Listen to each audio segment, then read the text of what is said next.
Joining us now, Texas Congressman Roger Williams. As offensive as that, Congressman, great to see you. As offensive as that ad is, it seems to suggest that for the Kamala campaign to lie this brazenly and then to cement those lies in a television ad, they know this issue is a real loser for them. Now, they're worried about losing the election, but not worried enough to actually change policy. Well, I mean, this ad she's put out is ridiculous. I mean, look, here's a woman that went to, only place she's been at the border is a parking lot in El Paso. She's called ICE agents the KKK. She's never been friend of the Border Patrol. She said that the border is secure. So you're right. I mean, they're just trying to win an election, but everything she said is a lie. And if she believes what she's talking about, why don't they go ahead and do it? I mean, if she believes it, why didn't she do what the Border Patrol said? And 70% of the crossings could be eliminated if President Biden would just initiate a stay in Mexico policy again. So she could do that right now if they really care about it.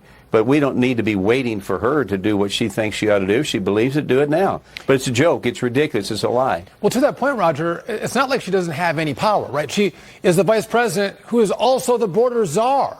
And you're right. She could go like, what did Donald Trump actually do to secure the border? Maybe I'll mimic what Trump did and secure the border, too.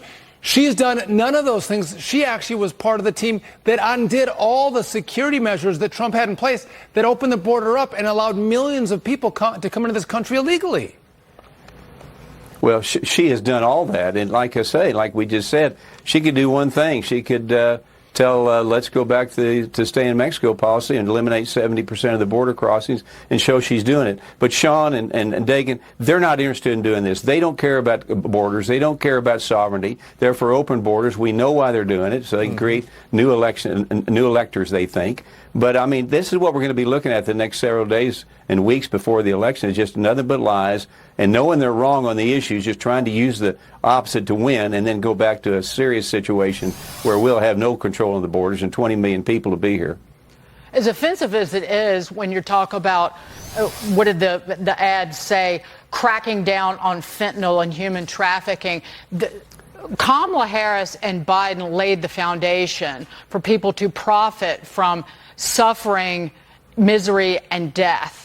And they've stood by and watched hundreds of thousands of people die from fentanyl poisoning and haven't given a damn. And now she's talking about doing something. But how do you, as a Republican and the entire party, fight back on these lies? Well, I think what you have to fight back hard. You have to do exactly what we talked about when President Trump was president, with the border has never been more secure. What did we do? We put the wall up. It worked. What did we do? We had stay in Mexico policy again. We put more judges down there to turn people around so they could have their due process and send them back, and don't give them court dates when they're already in the States. Give them court dates when they're still in Mexico. And look, remember, Title 42 took care of the asylum seekers. All that works. And then remind people in the world we're a land of law. We want you to realize the American dream, but you come through the ports of entry, not between. And then you go after these drug dealers. The drug dealers are running everything down there. We're losing 100,000 kids. You know the numbers from fentanyl. Fentanyl comes from China to Mexico, Mexico to here. And you eliminate the drug dealers, and you do that, you get control of the border. Roger Williams, one of the largest Texas car dealers, a congressional baseball legend, and a common sense member from Texas. Thanks for being with us on The Bottom Line. Have a great weekend. Thank you, Congressman. Thank you, guys. God bless.